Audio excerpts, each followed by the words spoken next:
Assalamualaikum warahmatullahi wabarakatuh.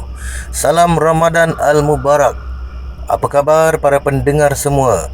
Anda bersama Brother Fai di channel Cerita Seram The Haunting Cruise dan PN. Pada malam ini, Brother Fai akan kongsikan kepada anda sebuah kisah. Ini perkongsian ni daripada seorang wanita ya. Kisahnya ni mengenai diganggu semasa berpantang. Assalamualaikum dan salam satu Malaysia. Usia aku sekarang menjangkau 30-an. Kisah ini adalah kisah benar yang telah terungkap satu persatu kebenarannya. Kisah ini bermula pada jam 10 malam setelah aku dan anak berusia 50 hari dan suami aku bersiap sedia nak tidur. Telah menjadi kebiasaan buat aku dan suami berborak sebelum tidur.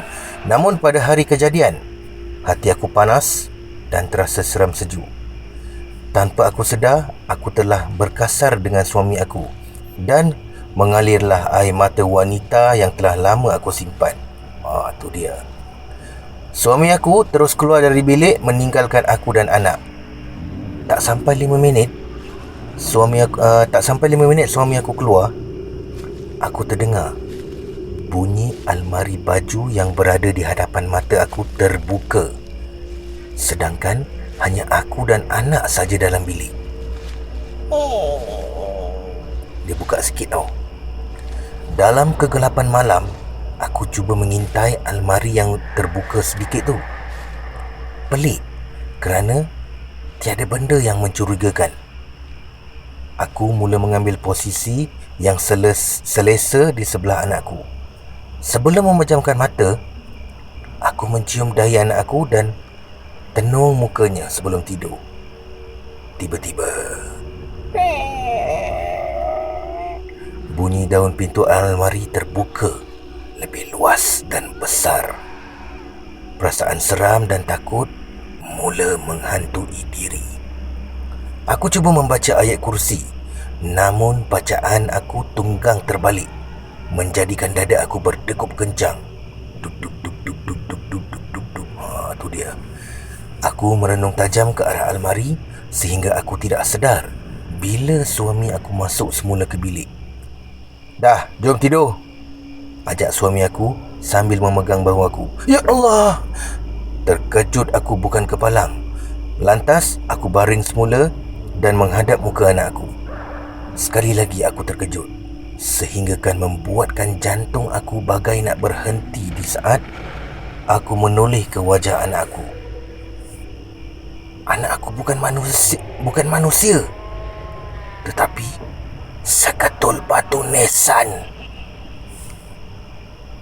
Aku terkaku memandang almari dan terlihat susuk tubuh hitam mencangkung pandang tepat ke arah aku. Aku cuba untuk memberitahu suami aku yang berada di sebelah aku. Anak aku bukanlah anak aku, namun hanya seketul batu. Malangnya, suami aku hanya memandang aku dan suruh aku tidur. Aku sudah tak dapat mengawal diri aku dengan jantung aku berdegup laju. Aku terus menjerit keluar bilik menuju ke bilik orang tua aku sambil meminta tolong. Takut, Mak, takut. Aku seakan tidak mengenal diri aku dan menjerit tanpa henti. Mak bapa aku pula terkejut. Lalu dia menuangkan air ke kepala aku menggunakan air bacaan Yasin. Tiba-tiba aku macam orang hilang ingatan, terus diam dan memandang mak aku dengan sisa tangisan yang tersedu-sedu. Bapa aku mengarahkan agar aku ambil air semayang dan tunaikan solat. Aku hanya menurut perintah, mengambil wuduk dan cuba untuk solat. Sedang aku menunaikan solat, aku tidak sedar bacaan apa yang aku baca. Yang pasti bukanlah bacaan dalam solat yang kebiasaan aku lakukan. Umpama ada yang berbisik kepada aku, baca mentera. Selesai beri salam, aku menjenguk keluar bilik. Aku terlihat arwah atuk aku yang telah lama meninggal dunia datang melambai-lambai ke arah aku. Aku menjerit memanggil bapa aku. Ayah! Aku memberitahu dia bahawa arwah atuk aku datang. Ingatan aku seolah-olah keliru dan separuh diri aku rasakan aku berada di alam nyata. Separuh lagi berada di alam yang aku sendiri pun aku tak pasti. Tak pasal-pasal aku jadi macam kerasukan, umpama diri aku dikawal oleh benda lain. Mata aku kenal dengan orang di hadapan aku ni, tapi mulut aku tidak boleh bersuara memanggil mereka. Mulut aku kumat kamit membaca mentera yang datang secara tiba-tiba. Di hadapan aku melihat keluarga dan jiran membaca sesuatu. Mulut mereka kumat kamit, tapi suara mereka aku tak dengar. Setelah bertarung 3 jam, akhirnya aku mengenali diri aku. Namun otak aku macam nak gila kerana terlampau banyak kelibat yang aku nampak. Hijab aku dah terbuka. Ya, hijab aku dah terbuka. Jam menunjukkan pukul 3 pagi. Mak bapak aku mengarahkan aku sekeluarga tidur bersama mereka untuk mengelakkan kejadian yang tidak diingini. Mak aku tidurkan anak aku di sebelah aku, tapi hati aku tak nak anak aku ni. Bukan itu saja, anak aku tak nak menyusu dengan aku, sampaikan aku mengalami bengkak susu. Keesokan harinya aku bangun setelah dikejutkan oleh anak aku. Aku cuba bagi susu, tapi anak aku tak nak. Bayangkan, bayi berusia 50 hari tak nak menyusu. Lepas nangis, dia akan tidur. Bangun, nangis dan tidur. Langsung tak nak menyusu. Pada masa yang sama, sifat keibuan aku juga hilang. Sampai aku cakap kat mak aku, ni bukan anak aku. Sebab anak aku tak bau busuk macam longkang.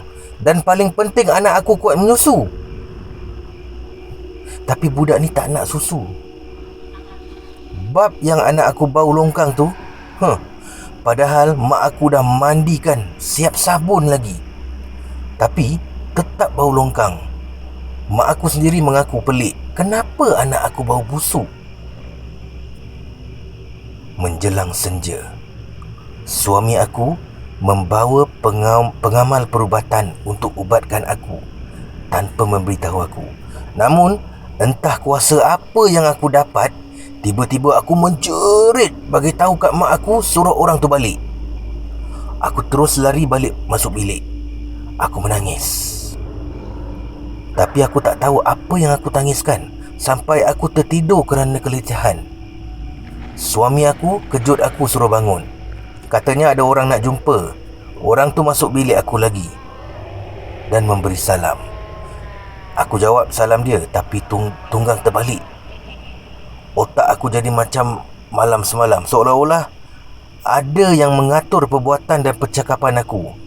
Aku tak tahu apa yang orang tu baca dan sembuh-sembuh kat bilik aku, tapi yang pasti aku hanya merenung dia dengan pandangan yang tajam.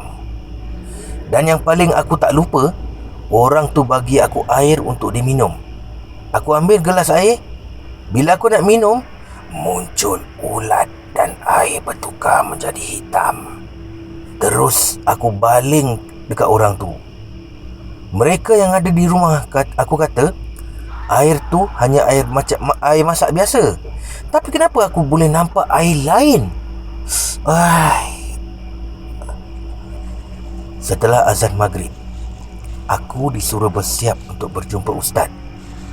Tangan dan kaki aku diikat. Aku ditarik keluar dari rumah kerana menurut mereka, aku meronta-ronta tak mahu ke rumah ustaz.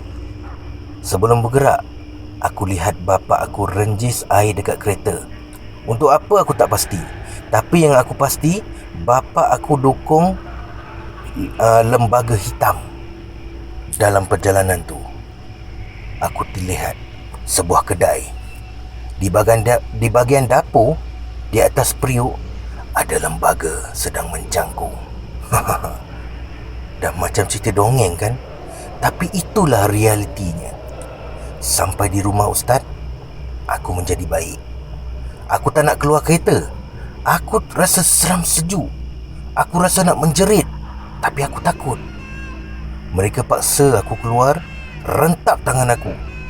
Bila jejak aja kaki kat rumah Ustaz tu, aku dapat rasakan macam kaki aku tercucuk paku. Sakit dia, Masya Allah. Yang peliknya, bila aku tengok tapak kaki aku, paku pun tak ada. Sampai di depan pintu rumah Ustaz, aku tak nak masuk. Aku dapat rasakan kaki aku dipegang oleh sesuatu yang membuatkan aku tidak boleh bergerak. Hanya badan saja maju ke hadapan. Ustaz pandang ke arah kaki aku dan baca sesuatu sambil jari telunjuknya tuju ke arah aku. Tiba-tiba, kaki aku yang tadinya berat terus ringan. Aku diberi minum air lemon nipis dan Ustaz mengarahkan aku supaya hafal surah Al-Fatihah 21 kali dan La ilaha illallah 21 kali agar kuatkan semangat aku. Setelah proses berubat dengan ayat yang dia suruh amalkan, aku buat. Aku rasa kepala aku ringan sikit. Dan saat itu aku teringat anak aku. Malam tu aku tak pasti, aku tak dapat tidur. Kepala aku runsing memikirkan anak aku tak mau menyusu. Puas aku suapkan, tetap tak nak. Jauh di lubuk hati aku mengata ini bukan anak aku. Kesudahannya, aku minta suami aku bawa aku ke rumah Ustaz tadi untuk bertanyakan perihal anak aku. Sampai di rumah Ustaz, aku ceritakan anak aku dah tak menyusu 2 hari. Diberi Nestem dan susu botol pun tak nak. Bibir anak aku kebiruan. Suhu badannya sejuk. Namun aku tak cakap pada Ustaz tu yang aku syak itu bukan anak aku. Ustaz tu seolah-olah dapat tahu yang tu bukan anak aku. Dia baca surah apa entah aku dah lupa. Lepas tu dia seru nama anak aku 3 kali dan sembur pada air untuk diberi pada anak aku minum. Anak aku pula, sepanjang Ustaz bacakan bacaan tu, mata anak aku merah dan merenung tajam Ustaz tu. Benda ni memang tak masuk akal. Bayi 50 hari berkelakuan macam tu. Sampai saja di rumah anak aku berbau bayi, wangi baby. Lepas tu dia meringik. Aku suapkan susu badan aku, terus ditangkap dan menyusu macam dia lapar sangat. Kejadian ini sangat pelik dan bila aku datang balik kat Ustaz tu, aku tanyakan kenapa jadi pada aku dan anak aku ni. Menurut Ustaz, ada sesuatu yang mahu mengikut aku, lebih kepada saka. Dan yang paling tak boleh diterima akal, anak aku disorok di dalam almari. Selama 2 hari aku histeria. Bayi yang aku pegang rohnya bukan anak aku, tapi lain.